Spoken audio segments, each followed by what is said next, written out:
지난주에 유대인들의 유익이 뭐냐라고 하면서 그 중에 딱 하나만 얘기했는데 말씀을 맡았다라고 얘기를 했습니다. 그래서 하나님께서는 유대인에게 말씀을 주셨죠.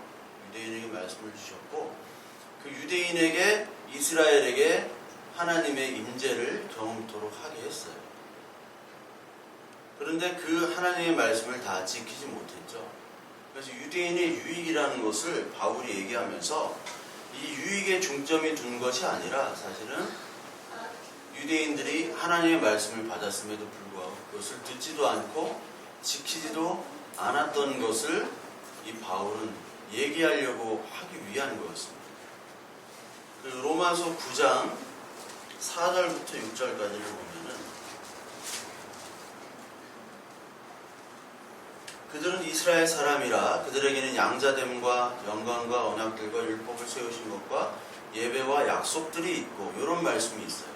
그래서 유대인들은 언약과 율법과 예배와 약속이 있었어요. 하나님이 주신 거예요. 그러니까 얼마나 큰 영광이 있었습니까? 하나님이 직접 주셨으니까. 조상들도 그들의 것이고 육신으로 하면 그리스도가 그들에게 나셨으니 그는 만물 위에 계셔서 세세의 찬양을 받으신 하나님이시니라. 유대인의 유익들이 어떻게 보면 이렇게 설명이 되어지고 있죠. 유익들이.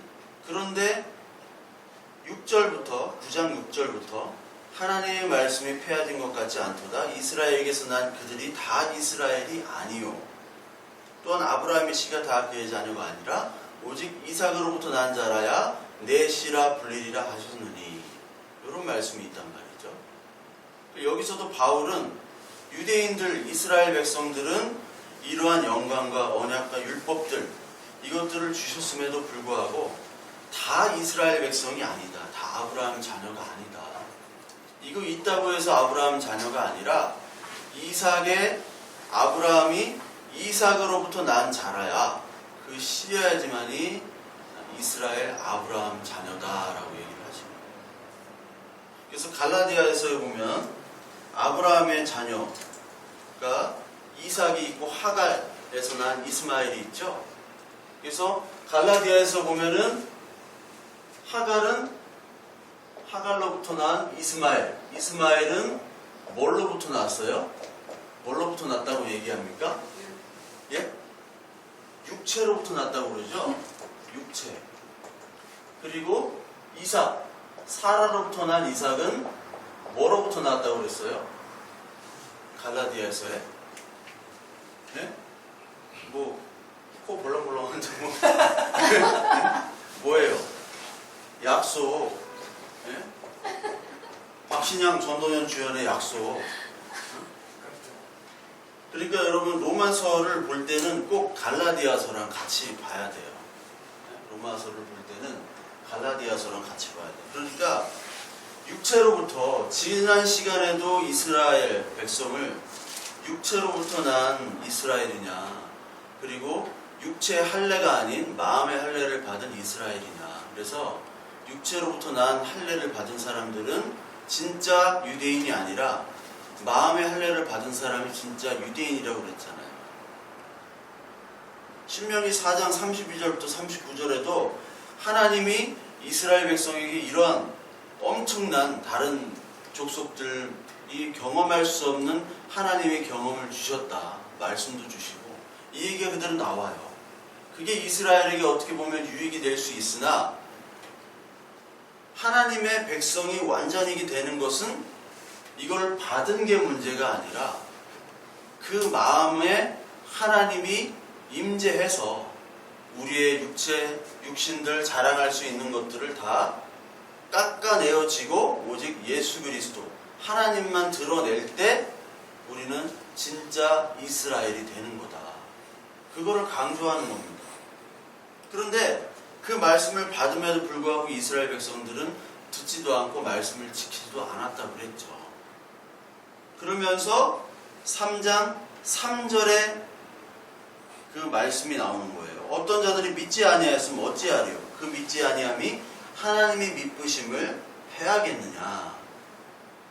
이게 무슨 말이냐면 어떤 자들이 믿지 아니하였으면이라는 것은 유대인들에게 말씀을 줬는데 그 유대인들이 믿지 아니하였다는 거예요. 우리로 얘기하자면 지금 가장 이해하기 쉽게 얘기하자면 어떤 가정이 5대째 예수 그리스도를 믿어요. 예수를 믿는데 4대째는 잘 믿었는데 5대째 안 믿어. 그러니까 돌연변이가 있지 않아요. 하나씩 돌연변이가 나타나는데 아니 교회 생활하고 신앙생활 하는데 얘는 삐뚤어지는 거예요. 안 믿는 거예요. 그럼 하나님이 아예 그 아이를 그쪽에 태어나지 말던가 교회에 아예 발붙이지 못하던가 아예 막아놨어야지 왜 교회 다니게 해놓고 나중에 안 믿게 만드느냐. 그것과 똑같은 거거든요. 이스라엘에게 하나님이 말씀을 주셨는데 왜 그들이 안 믿느냐 그거죠. 그러면은 그런 하나님 말씀을 주시고 믿지 못하게 하신 그 하나님은 신실하지 않냐라고 얘기해요. 믿부심이라는 게 신실한 뜻이에요. 신실한. 이런 믿부심 이런 얘기를 좀 바꿔야 돼요. 신실함이 이제 알레테스. 알레테이아가 진리잖아요. 알레테스. 이게 신실함입니다. 그 신실함이 바로 믿부심이에요. 믿음. 여기서 나오는 믿부심은 참 피스티스입니다. 피스티스. 제가 잘못 얘기해요. 피스티스.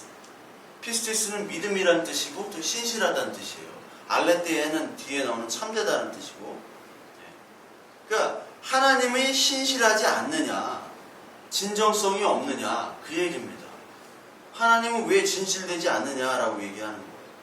그러니까 4절에 그럴 수 없느니라 사람은 다 거짓되되 오직 하나님은 참되다. 성경의 가장 핵심 중에 하나는 인간은 다 거짓되다라는 얘기예요. 그래서 오늘 읽은 3장 9절부터 18절까지 인간은 다 죄 아래 있고 의인은 하나도 없다라고 얘기를 하죠. 그러면서 사람은 다 거짓되되 하나님만 참되다. 거짓되다라는 건 피스테스라는 말을 썼는데 요한복음 8장 한번 보겠습니다. 요한복음 8장 44절에 보면 예수님이 하신 말씀이 있죠. 너희는 너희 아비 마귀에서 났으니 너희 아비의 욕심대로 너희도 행하고자 하는 자녀리라. 그는 처음부터 살인한 자요 진리가 그 속에 없으므로 진리에 서지 못하고 거짓을 말할 때마다 제 것으로 말하나니 이는 그가 거짓말쟁이요 거짓의 아비가 되었습니다. 내가 진리를 말함으로 너희가 나를 믿지 아니하는도다.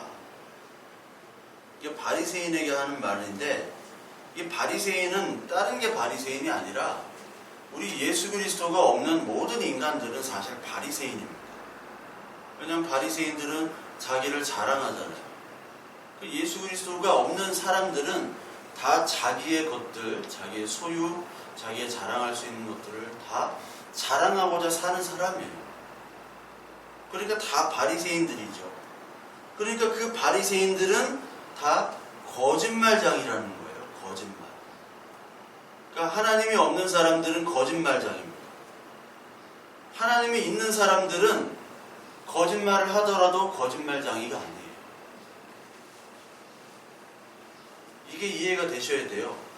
거짓이 있고 죄가 있음에도 불구하고 예수 그리스도의 공로를 입은 자는 거짓되지 아니하고 죄가 없는 사람인 거 우리 아시죠?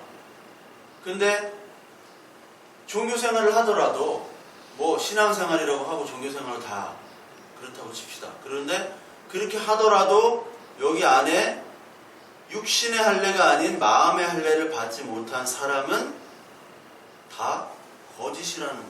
거짓. 그래서 이 거짓된 인간들은 뭐라고 얘기하냐면 5절부터 8절까지 얘기를 하는 게 바로 거짓된 인간들의 모습이에요. 그러니까 5절을 한번 읽어볼까요? 5절. 우리 불의가 하나님의 의를 드러내게 하면 무슨 말 하리요? 내가 사람의 말하는 대로 말하니 진노를 내리시는 하나님이 불의하시냐? 이 말이 이해가 되세요?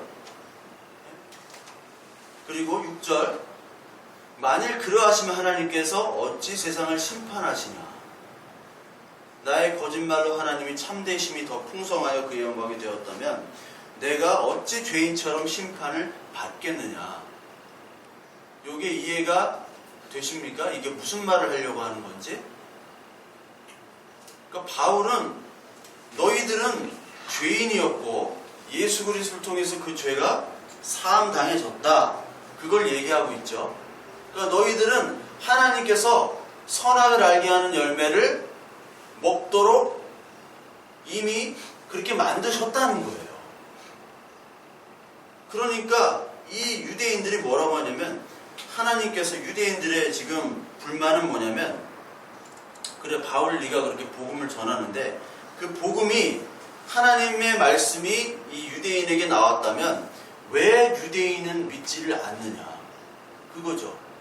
먼저 주셔놓고 유대인들은 믿지 않고 이방인부터 믿었잖아요. 그리고 또 말씀이 유대인에게 맡겼는데 믿지 않을 뿐더러 우리가 하나님 말씀대로 율법과 할례를 하라고 그렇게 지키라고 그 말씀을 주셔놓고 왜 못 지키는 걸 주셨냐 그거죠. 못 지키는 거. 선악과도 마찬가지죠. 선악을 알게 하는 열매를 만들어 놓고 먹지 말라고 해놓고 먹게끔 그렇게 하나님은 왜 죄를 조성하시느냐 그거예요. 그러니까 하나님은 죄의 조성자냐 그거를 묻고 있는 거예요. 이 사람들. 그러면서 죄를 짓게 만들어 놓고 예수 그리스도 통해서 구원을 해주신다. 병 주고 약 주는 거죠. 예수님을 하나님을 뭐라고 표현하냐면 이 가학주의자, 세디스트라고 많이 표현을 해요. 그래서 자유주의나 이런 어떤 종교를 탄압하는 그런 사람들, 특히 뭐 과학자 리차드 도키스 이런 사람들은 예수님, 예수 그리스도 하나님을 세디스트라고 생각을 하고 반동성애자, 그리고 유아학살자, 가나안 땅에서 애기까지 다 죽이라고 했잖아요. 유아학살자, 반동성애자. 어제 퀴어 축제 했잖아요. 막 시청 앞에서 퀴어 축제 할 때 뭐 CBS인가 반퀴어 축제, 반퀴어 그거 퀴어 축제 반대 막 운동 막 그런 거 나와서 하더라고요. 그러니까 반동성애자, 그리고 아기들을 죽이고 이런 세디스트 가학주의자 어떻게 이럴 수가 있느냐.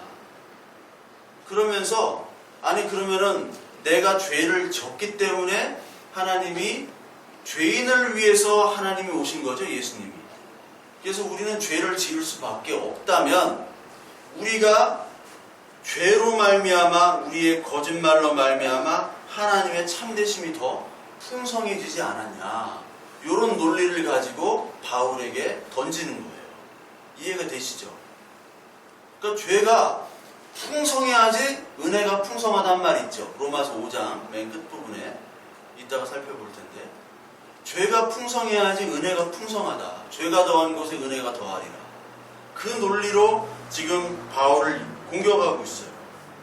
그러니까 나의 거짓말로 하나님이 참되신데 왜 내가 죄인처럼 심판을 받느냐. 내 죄 때문에 하나님 영광이 더 커지는데 왜 나를 죄 있다고 심판을 하느냐. 말이 안 된다는 거예요. 이 논리는. 그러니까 우리는 죄인이 아니라 의인 아니냐.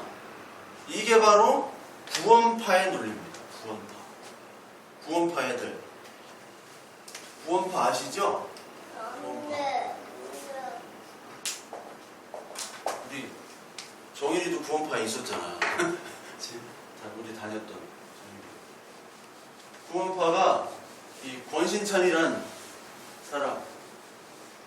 사람으로부터 이제 사위가 이제 유병원이고 권신찬에서 이제 박옥수가 나오고 또 이요한이라고 또 나와요. 해서 이렇게 나오는데 이 구원파는 감정적인 회개와 구원입니다. 즉 구원파는 회개가 없어요. 죄인이라는 인식이 없어요. 우리는 죄를 지지 않았다. 의인인데 무슨 우리는 죄인이라고 불리느냐. 그래서 우리는 의인이지 죄인이라는 말을 쓰면 안 된다고 얘기하면서 동시에 구원파 애들은 자기가 몇 년, 몇 월, 몇 시에 구원을 받았다는 것을 이야기를 해요. 여러분들은 몇 년, 몇 월, 몇 시에 구원을 받으셨어요? 그게 이론상으로, 논리적으로, 신앙적으로 맞는 얘기가 아니죠. 그거를 구원파는 얘기를 해야 돼요. 그래서 내가 죄인이 아니라 하나님이 나의 모든 죄를 사하셨구나, 의인이구나 라고 하는 게 느껴지는 그런 감정적인 깨달음이 구원이에요. 그래서 죄에 대한 회개는 얘네들이 하지 않습니다. 왜? 우리의 죄로 말미암아 하나님의 의가 더 커지고, 우리의 거짓말로 말미암아 하나님의 참되심이 더 드러났기 때문에, 우리의 죄 때문에 하나님이 이렇게 사역을 하실 수 있는 거예요. 예수 그리스도를 통해서 우리를 죄 사함 받게 하신 거예요. 그래서 이는 우리의 죄는 다 씻어졌기 때문에 이제 죄가 아니라 의인이다. 그래서 죄를 얘기하거나 회개를 얘기하지 않습니다. 그 친구들. 그게 구원파예요. 여기에 논리와 똑같은 거예요. 나의 거짓말로 하나님이 참되심이 더 드러났는데 왜 나의 죄인 취급하고 심판을 받아야겠느냐 하는 게 5절부터 7절까지예요. 7절까지. 그러면서 8절에 그러면 선을 이루기 위하여 악을 행하자 하지 않겠느냐. 어떤 이들이 이렇게 비방하여 우리가 이런 말을 한다고 하니 그들은 정죄받는 것이 마땅하니라.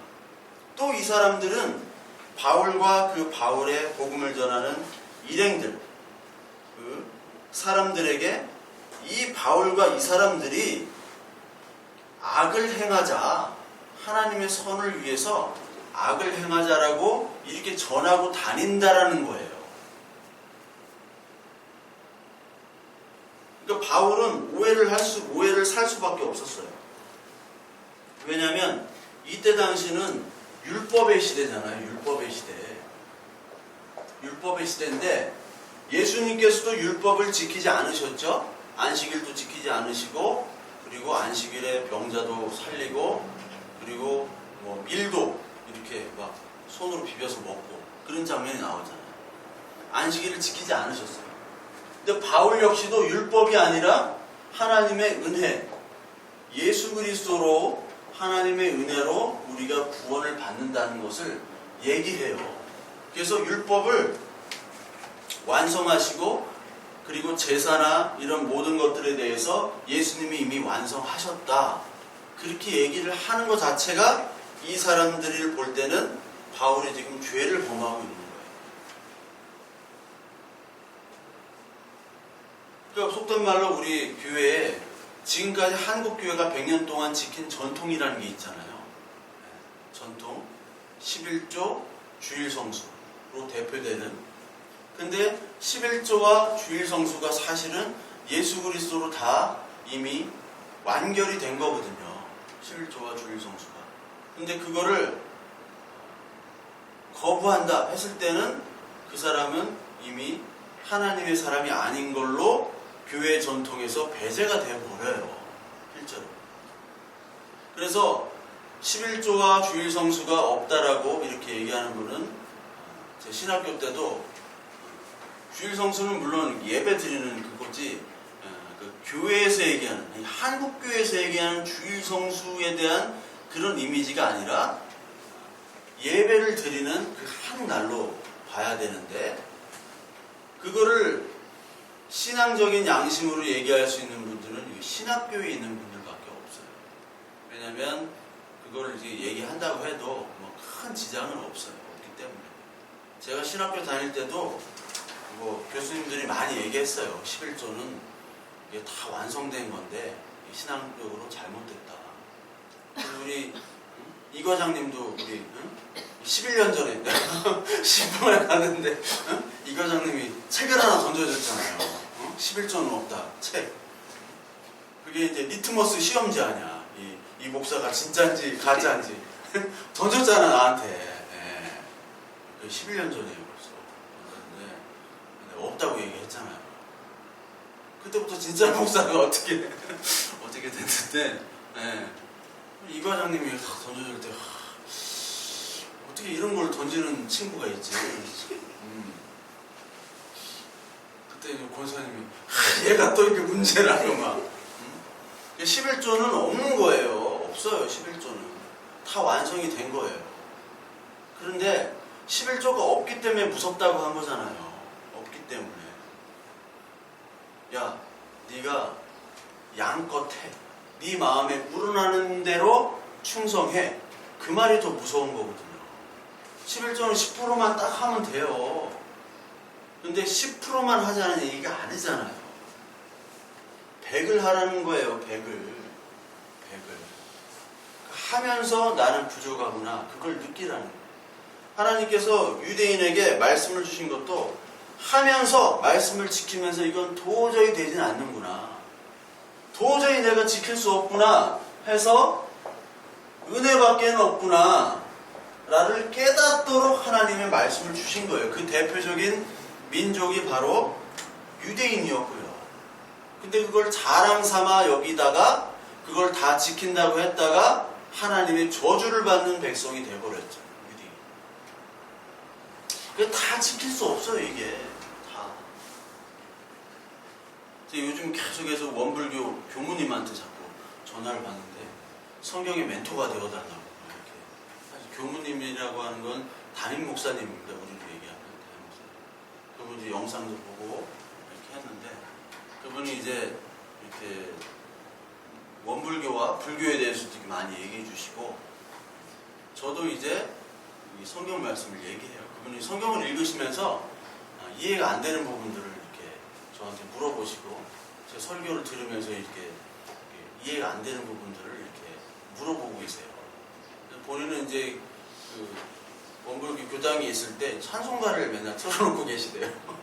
찬송가를. 그래서 그분도 얘기하는 게 율법 지킴. 제가 얘기했잖아요. 그 불교가 이 부파불교, 그 소승이라고 하는 이쪽에서는 이 수양을 하는 거예요. 수양을. 그래서 아라한이 돼야 돼요. 아라한. 이 수양을 잘 해가지고. 근데 이제 대승 쪽으로 오면 이게 보살이 돼야 되는데 보살. 그분도 어제 통화하면서 아라한이랑 보살은 게임은 안 된다. 게임이. 아라한은 쉽게 아까 얘기한 거 11조만 충성되게 지키면 되는 거예요. 11조만.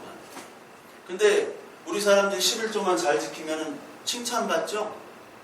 근데 보살은 11조를 넘어서는 거예요. 11조를 넘어서는 보살. 율법을 뛰어넘어가지고 이걸 다 지킬 수 없으니까 내가 여기서 보살은 희생하는 거예요. 희생. 제가 예전에도 설명을 했는데 이 중생들을 구제하기 위해서 이 보살은 이 지상에 남아가지고 자기 희생하는 거예요. 그 보살의 그분도 보살의 가장 대표적인 인물이 바로 예수님입니다. 보살의 가장 대표적인 인물이고 가장 존경하는 분으로 예수님을 꼽아요. 제가 그렇게 보시는 것도 맞는데 성경은 여기서 이런 것들을 얘기합니다. 이렇게 얘기를 드리고 있거든요. 우리가 하는 모든 이 율법이 주신 이 말씀들은 하나님의 은혜로 가기 위해서 하나님께서 주신 거예요. 그거를 깨닫지 못하면 늘 인간은 거짓으로밖에 갈 수밖에 없습니다. 그래서 4절 그럴 수 없느니라 사람은 다 거짓되되 오직 하나님은 참되시다 할지어다. 거짓됨이 바로 5절부터 8절까지 드러났잖아요. 아니 내가 죄인이기 때문에 하나님이 구원해 주셨으면 내 죄 때문에 말미암아 하나님의 은혜가 풍성하니까 내 마음대로 더 죄 안에 거하는 게 하나님의 영광을 더 드러내는구나. 이런 쪽으로 가는 게 인간이기 때문에 죄성이 벌써 드러나는 거예요. 이게 죄일 수밖에 없는 거예요. 그러면서 이 바울은 다윗의 예를 듭니다. 4절 주께서 주의 말씀에 의롭다함을 얻으시고 판단하실 때 이기려 하심이라. 이런 말씀이 있어요. 이런 말씀. 이게 시편 51편에 나오는 건데 시편 51편을 한번 우리가 봐야 됩니다. 10편 51편. 조금 달라요. 10편 51편을 보면 51편 1절부터 하나님이여 주의 인자에 따라 내게 은혜를 베푸시며 주의 많은 긍휼을 따라 내 죄악을 지우소서. 나의 죄악을 말갛게 씻으시며 나의 죄를 깨끗이 제하소서. 물은 나는 내 죄과를 아오니 내 죄가 항상 내 앞에 있나이다. 내가 주께만 범죄하여 주의 목전에 악을 행하였사오니 주께서 말씀하실 때 의로우시다 하시고 주께서 심판하실 때 순전하시다 하리이다. 요 말을 인용한 겁니다. 이 다윗은 밧세바와의 그 죄악, 범죄, 간음 후에 나단이 그 죄를 폭로했을 때 지은 시죠. 그러니까 다윗의 클라이막스, 인생의 가장 신앙의 절정은 골리앗을 이길 때가 아니라 바로 이때라고 말씀을 드렸죠. 이때 진짜 다윗이고 이때 진짜 하나님의 자녀인 거예요. 그래서 다윗은 내가 주께만 범죄하였대요. 주께만 범죄하고 주의 목전에 악을 행했다. 다윗이 주께만 범죄했습니까? 우리아라는 자기의 충성된 장군을 교살했잖아요. 그리고 간음했잖아요. 그 아내를. 이보다 큰 중죄가 어디 있어요? 인간에게 할 수 있는 가장 큰 죄악을 다 범했던 게 바로 다윗 왕이었어요. 그런데 나는 주께만 범죄했대. 영화 밀항에 보면 자기 아들 죽여놓고 하나님 용서해 주셨어요. 기독교인을 꼬집잖아요. 하나님 용서해 주셨으니까 나는 다 됐습니다. 인간에겐 용서를 안 빌고 하나님께 용서됐으니까 나는 흠이 없다. 이것과 똑같은 겁니까 그럼? 아니죠. 여기서 말하는 죄라는 것은 하나님과 우리와의 사이와의 관계만을 얘기할 때 죄가 성립이 되는 거예요. 그러니까 성경이 말하는 죄라는 것은 하나님과 우리와의 사이의 관계의 정의, 그 관계를 나타내는 용어예요. 그래서 헬라어로는 하마르티아라고 했잖아요. 관역을 벗어나다. 하나님이 지정한 장소, 지정한 곳으로 가라고 했는데 거기 있으라고 했는데 네가 있지 아니한 것, 그것이 바로 죄라는 거예요. 그래서 지난 시간에 마귀가 천사인데 천사가 자기의 처소를 자기의 처소를 떠난 것이 죄라고 했잖아요. 유다서에. 그러니까 우리의 장소는 어디예요? 우리의 장소는 바로 하나님 안에 있는 그 에덴 동산이어야 돼요. 그 안에서 하나님의 보호하심을 받아야 되는데 그거를 떠나려고 하는 것이 바로 죄입니다. 그래서 다윗은 지금 하나님 안에서 하나님께 범죄했다고 얘기하면서 즉 이 죄에 대한 심판은 하나님께서만 하셔야 됩니다. 즉 죄라는 것, 우리의 모든 죄는 심판이 있는데 죄는 인간이 심판할 수는 없어요. 모든 죄는 죄인인 인간이 죄인을 심판할 수가 없다. 판사들 판결 보세요. 이게 정상적인 판결입니까? 그렇지 않은 판결들이 너무나 많잖아요. 입법, 사법, 행정 다 검찰이고 검사고 판사고 다 이상한 판결을 해요. 왜? 죄인이기 때문에 그런 판결을 하는 거예요. 그러니까 하나님만이 진정으로 판결을 할 수 있다. 하나님만. 2차 대전 때 항복 문서를 받잖아요. 항복 문서를 받아가지고 일본의 이제 전범들을 이제 처형을 했단 말이에요. 그때 육군 참모총장 도조 히데키를 비롯하여. 근데 일본 천황은 이제 살려줘야 되니까. 근데 그 전쟁에 책임을 져야 될 사람들은 이제 처형을 해야 되는데 거기 판결하는 군 판사가 내가 무슨 권리로 이거를 판결을 할까? 왜냐하면 서로 미국도 나쁜 놈이고 일본도 나쁜 놈이잖아요. 서로 제국주의 아니에요. 미국이 미국 땅에 사는, 미국과 캐나다의 땅에 사는 원주민들 5천만 명을 죽였어요. 어떻게 죽였느냐? 성경 들고 죽였습니다. 성경 들고 나와가지고 이 원주민들은 하나님의 영혼이 없는 자들이기 때문에 얘들은 몰아내야 된다. 그냥 몰아내면 되는데 다 죽였잖아요. 아니 그렇게 죽인 놈들이 전쟁에서 승리했다고 처형을 할 수가 있어요? 같은 나쁜 놈들인데. 그러니까 그 사람은 하나님의 신앙을 가진 사람이기 때문에, 하나님을 믿는 사람이기 때문에 내가 판결할 수 없다. 그런 기록이 있어요. 판결할 수 없어. 도저히 판결할 수 없어. 이 사람에게 내가 사형을 선고할 수 있는 의인은 아니기 때문에 이건 하나님만이 판단하셔야 되는데,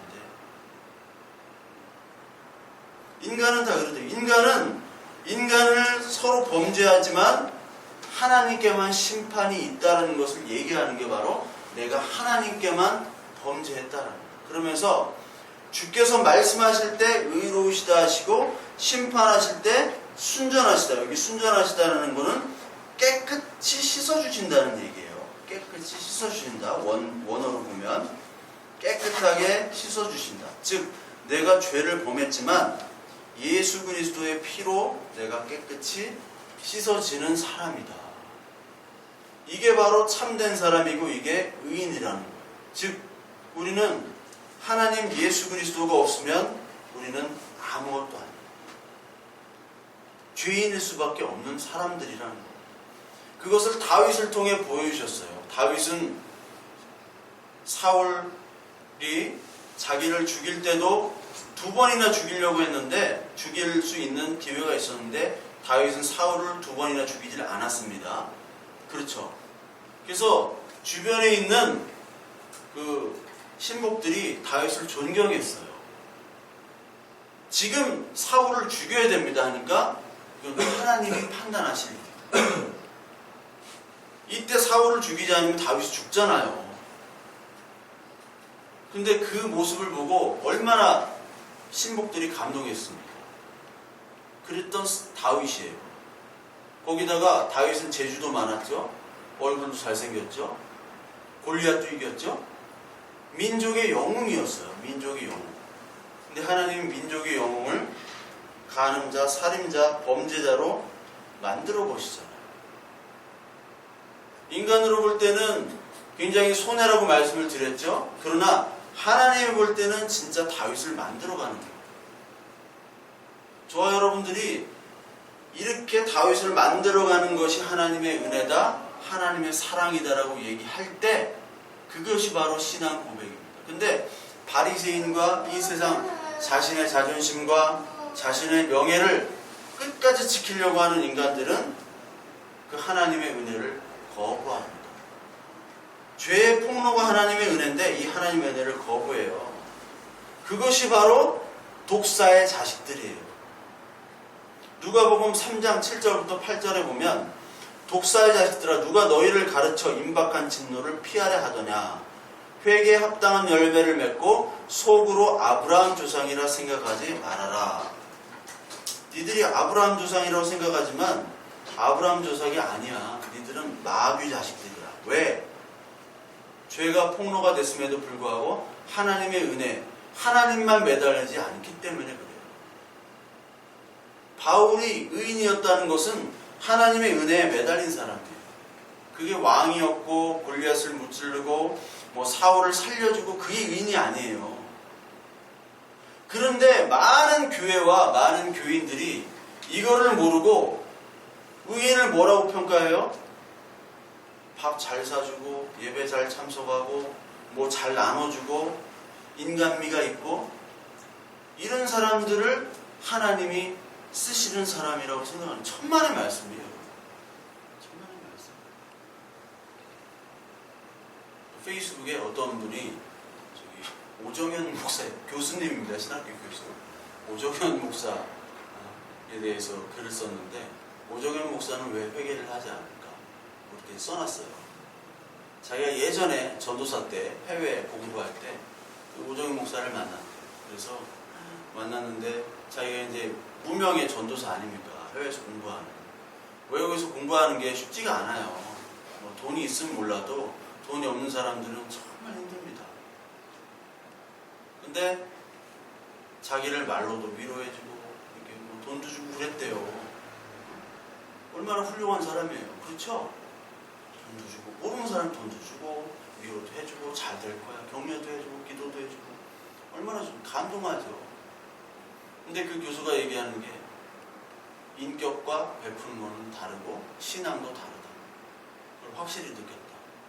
교수하면서 또 살아가면서. 그러니까 여러분 인격이라는 거, 사람 됨됨이라는 것은 신앙이 없어도 얼마든지 할 수 있어요. 그 대표적인 얘기가 바리새인이었어요. 바리새인들을 자꾸 막 나쁜 놈이라고 예수님이 얘기하는데 우리는 바리새인을 못 따라한다고 얘기했잖아요. 바리새인이 얼마나 선행을 많이 하고 얼마나 기도를 많이 했고 얼마나 존경받는 사람이었던지. 다윗이 그랬던 사람이었죠. 다윗이 인기도 많고 존경도 받고 막 나라도 부강하게 하고 하나님이 일하시고 있어. 저 다윗을 통해서 일하시고 있어. 하는데 다윗의 본래 모습은 뭐예요? 간음자와 살인자라고 하나님이 얘기하시잖아요. 나단을 통해서. 그게 아멘이라고 하는 사람만 의인.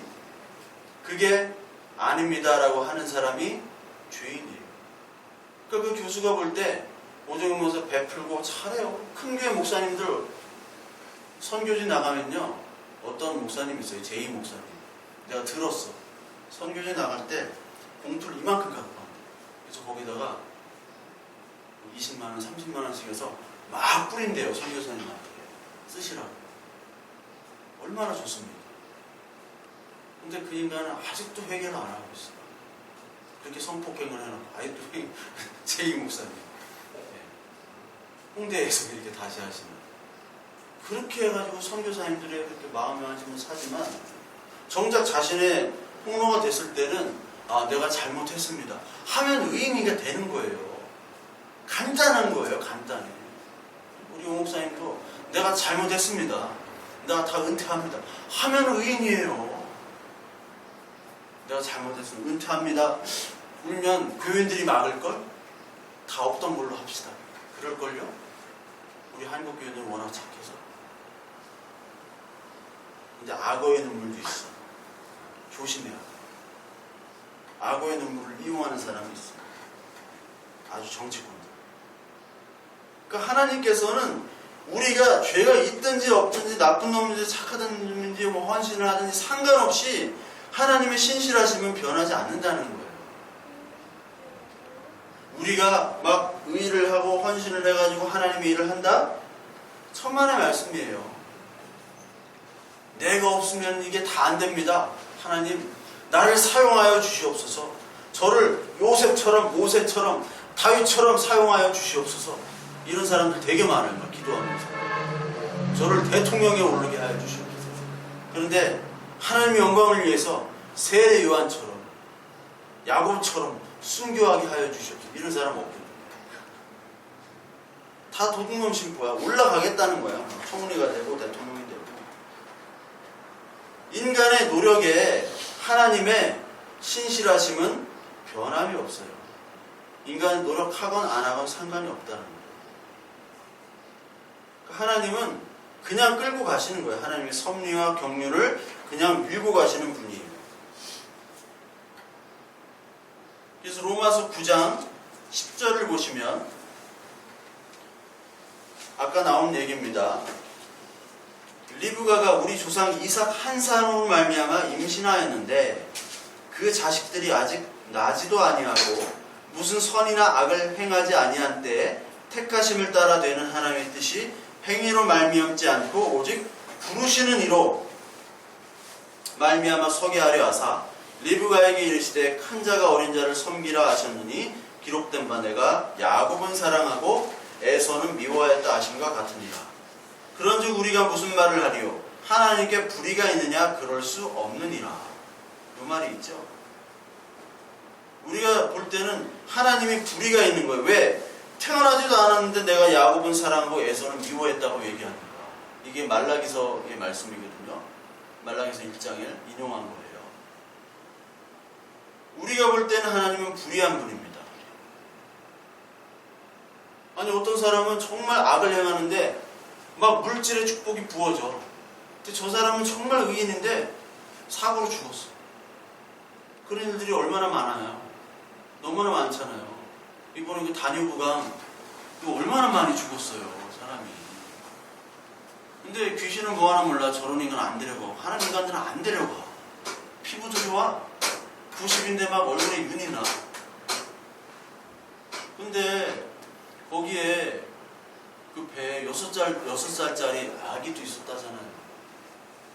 그 아기가 무슨 죄가 있어, 그 이쁜 애가. 하나님이 이해가 되지 않는, 불의한 거예요, 불의한 거. 사람이 볼 땐. 근데 하나님은 불의하지 않대요. 15절에 모세에게 이르시되 내가 긍휼히 여길 자를 긍휼히 여기고 불쌍히 여길 자를 불쌍히 여기리라 하셨으니 그런즉 원하는 자로 말미암음도 아니요 다른 임박하는 자로 말미암음도 아니요 오직 긍휼히 여기시는 하나님으로 말미암음이라. 그런즉 하나님께서 하고자 하시는 자를 긍휼히 여기시고 하고자 하시는 자를 완악하게 하시느니라. 하나님 마음이라는 거예요. 어떤 사람은 막 열심히 일하고 다른 일 하고 해도 안 돼. 근데 어떤 사람은 그냥 대통령 눈에 딱 띄어가지고 아무것도 아닌데 호사를 누릴 수 있는 거예요. 왕의 눈에 간택되면. 우리가 하나님 눈에만 띄면 되는 거예요. 가장 빠른 방법이 그겁니다. 그러니까 긍휼히 여길 자는 긍휼히 여기고 완악하게 여기는 자는 완악하게 여기시는 하나님 마음이다. 이게 믿음으로 믿어지는 것. 이게 바로 하나님의 주권이에요. 그러니까 하나님의 주권이란 말을 싫어하는 사람들이 너무나 많지만 하나님의 주권은 어쩔 수가 없어요. 왜? 하나님은 하나님이시고 우리는 피조물 인간이기 때문에 그 자리를 알라라는 것이 바로 의인이고 그 자리를 알 때 내가 너를 구원하겠다라는 거예요. 그 자리를 벗어나는 순간 우리는 바로 죄인이 됩니다. 갈라디아서 4장 21절부터 5장 1절에도 똑같이 나와요. 이삭을 그냥 내가 선택했다. 내 마음이야. 근데 뭐? 집주인이 나가. 근데 뭐? 어쩌라고? 우리 할 말 안 하잖아요. 나가잖아요, 그냥. 우리도 8월 달에 나가잖아. 집주인께서 월세를 내려드리겠습니다. 얼마요? 한 10만 원 정도 받으시는 생각해 보고요. 에이, 그건 안 되지. 그러니까 집주인 마음이에요. 이게 인정이 돼야 돼. 이게 인정이 되지 않으면 이 성경은요 다 불의한 하나님만 나타납니다. 불의해요. 하나님이 불의할 수밖에 없어요. 그러니까 오늘도 어떻게 보면은 많은 사람들이 하나님을 외치는데 하나님의 주권이라면 그렇게 막 하나님을 괴롭히진 않아요. 주권을 믿는다면 하나님은 내가 움직이도록 만들어야지. 하나님 막 보좌를 흔드는 기도 그런 거 있죠, 책이. 하나님 막 흔들려. 흔들려 막. 그거와 똑같은 거예요. 내가 막 이렇게 생트집 잡으면 이 건물이 내 건물이 되는 거야. 집주인이 가만히 있습니까? 아니잖아요. 그거와 똑같은 거예요. 하나님은 딱 결정이 되어 있어요. 주권으로. 근데 하나님이 주권을 흔들겠다는 거예요. 물론 이게 또 오해하시면 안 됩니다. 우리의 어려울 때, 힘들 때 우리가 하나님께 적극적으로 기도해야 돼요. 살려달라, 해달라. 다윗이 그랬잖아요. 다윗이 자기의 범죄로 낳은 아들이 죽죠. 근데 죽어갈 때 하나님께 매달리잖아요. 살려달라고. 근데 하나님은 죽이십니다. 막 밥도 안 먹고 막 울다가 막 하나님이 죽이시니까 눈물 닦고 밥 먹으러 가. 다윗. 그래서 그 다윗 신하들이 아니 어떻게 밥을 먹을 수 있습니까? 응? 사람이 죽었는데, 자기 자식이 죽었는데, 하나님 주권이야. 내가 살려달라고 기도했는데 안 됐잖아. 그럼 하나님 주권이야. 그 태도가 맞는 거예요. 근데 오늘도 보좌를 흔들려고 하는 이유가 뭡니까? 내가 이렇게 하면 하나님이 감동하시겠지, 그거죠? 내가 이 정도 하면. 그게 하나님을 괴롭히는 거예요. 괴롭히는 거예요. 한 남자가 있습니다. 굉장히 부자입니다. 귀족이에요. 유산이 엄청나요.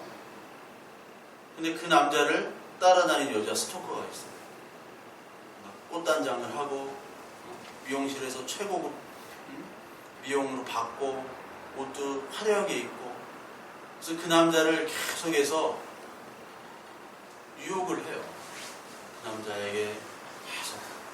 근데 이 남자는 다른 여자를 좋아해요.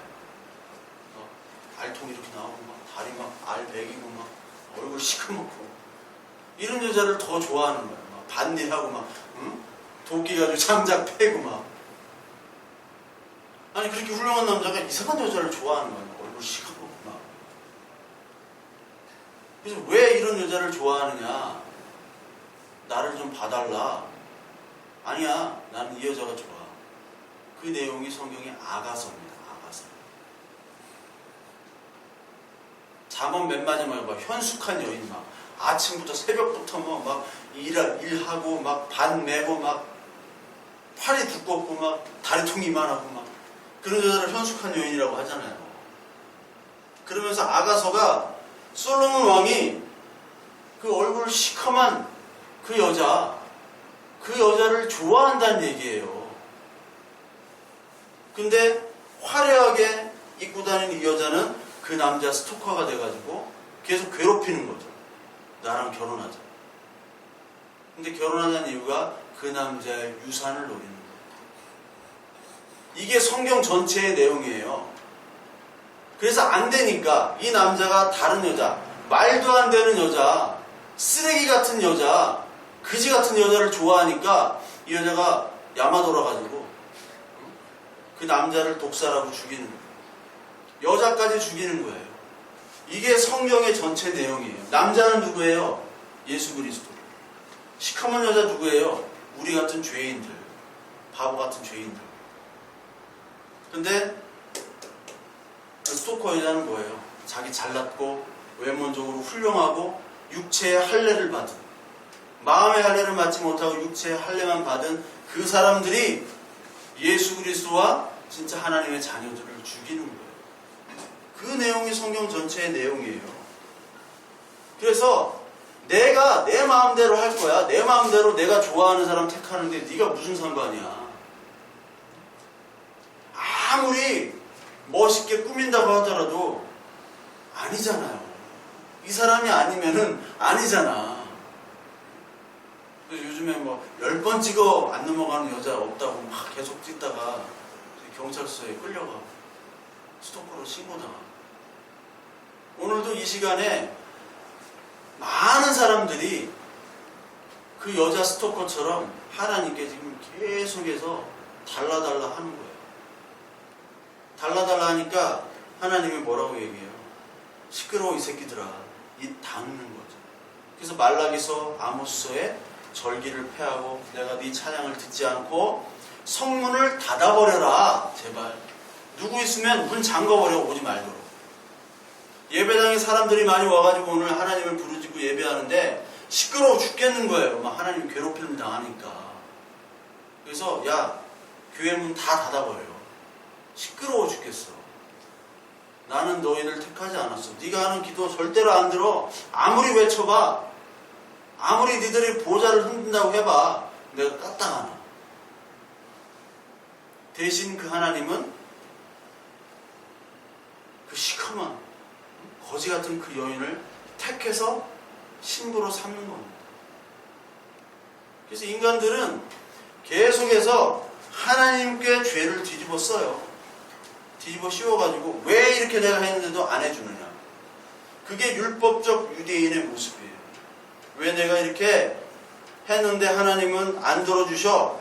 그래서 나의 죄까지도 하나님의 책임과 원인을 하나님께로만 돌리는 거죠. 이게 불의한 자 죄인의 모습이에요. 죄인의 증거예요. 틈만 나면 자신의 죄를 합리화시킵니다. 그래서 오늘 9절부터 유대인이나 헬라인이나 다 죄 아래 있다 라고 선언을 해요. 그래서 기록된 바 의인은 없고, 그리고 다 치우치고, 입술에는 독사의 독이 가득하고 저주와 악독이 있고, 이 말들이 다 어디에 있냐면 구약에 있는 겁니다. 구약 10편, 14편 1절에 나오고 53편에 나오고 이사야서 59장에도 나오고 이사야와 10편에 나와 있는 구약에 있는 모든 말씀들을 인용을 하면서 인간의 모습을 얘기하고 있어요. 너희들은 죄인이야. 너희들은 모든 인간들은 다 죄 아래에 있다라고 이 바울이 선포하는 거예요. 왜? 죄인이 있어야지, 죄인의 고백이 되어야지 예수님이 치유를 하시니까. 병이 병으로 드러나야지 치유를 하려고, 치유 받으려고 하잖아요. 나 괜찮아. 나는 병 하나도 없어. 속으로는 다 굶어가고 있는데. 하나님께서 이 죄를 다 폭로하고 있는 거예요. 그래서 가짜들, 유사 그리스도인들은 자기가 의인으로 착각을 하고 있어요. 하나님 앞에서 전부 무익인지를 모르고 있는 자들, 이 사람들을 바로 예수님이 회칠한 무덤이다 라고 얘기를 하셨죠. 회칠한 무덤. 그러니까 길거리에 있는 무덤들이 있는데 그 무덤들이 페인트 칠 같이 해놓은 거예요. 여기는 뼈가 묻어져 있으니까 피해 가라. 네 안에는 죽음으로 가득한데 네가 외적으로 돈과 학식과 명예와 그 선행과 이런 것들을 자랑하지만 너는 시체야. 썩은 냄새나는 시체야. 빈털털이야. 거지야. 라고 얘기하시죠. 계시록 3장 라오디게아 교회에게 하신 말씀이 있죠. 라오디게아 교회는 자신들이 부자라고 생각했습니다. 내가 말하기를 나는 부자라 부유하며 부족한 것이 없다 하나 내 곤고한 것과 가련한 것과 가난한 것과 눈먼 것과 벌거벗은 것을 알지 못하는도다. 내가 너를 권하노니 내게서 불로 연다는 금을 사서 부유하게 하고 흰 옷을 사서 입어 벌거벗은 수치를 보이지 않게 하고 안약을 사서 눈에 발라 보게 하라. 사람들은 모릅니다. 자신이 얼마나 거진지를 모르고 부유한지를 알아요. 하나님 보시기에는 그 사람은 거지 빈털털인데 자신이 보기에 다른 사람의 평가를 볼 때 나는 부유하구나 스스로 만족해하는 자. 이 사람이 바로 회칠한 무덤. 시체나 회만 딱 칠해서 겉모습은 번지르르 하지만 그 속은 다 하나님이 없는 썩은 모습을 예수님이 얘기하고 있어요. 그게 죄인의 모습입니다. 진짜 죄인은 자신이 죄인인지를 깨닫지 못하는, 자신의 죄를 알지 못하는 거예요. 오늘도 하나님께서 우리의 죄들을 계속해서 말씀하고 계세요. 그때 하나님 나는 정말 죄인이네요. 하나님 주님의 은혜 없이는 난 아무것도 알 수 없는 시체네요. 마른 뼈네요. 주님 하나님의 은혜로 나를 씻어주세요. 나는 주님께만 죄를 졌고 주님께만 심판을 받을 수밖에 없는 존재입니다. 주님의 은혜를 간구합니다. 오늘 이 고백이 오늘 하나님께서 받으시는 선한 예배, 귀한 예배, 그리고 상한 심령으로 드려지는 이 예배, 그것을 하나님께서는 받으시고 이런 예배자를 하나님께서는 찾고 계십니다. 저 여러분들이 한 주간 또 하나님 앞에서 말씀으로 매달리시기를 간절히 바라고요. 우리가 기도할 때 하나님 우리의 그 안에 깊이 있는 죄들까지 하나님께서 용서하여 주시고, 그리고 오늘도 하나님의 사랑으로 그 사랑과 은혜로 그 힘으로 살아갈 수 있도록 인도하여 주시고, 그리고 우리가 만나는 모든 사람들에게 하나님의 선을 베푸는, 이 선은 하나님의 말씀을 전하는 겁니다. 이 말씀을 전하는 나 될 수 있도록 주님 인도해 주세요. 오늘 기도하시고 또 예배하시는 저와 여러분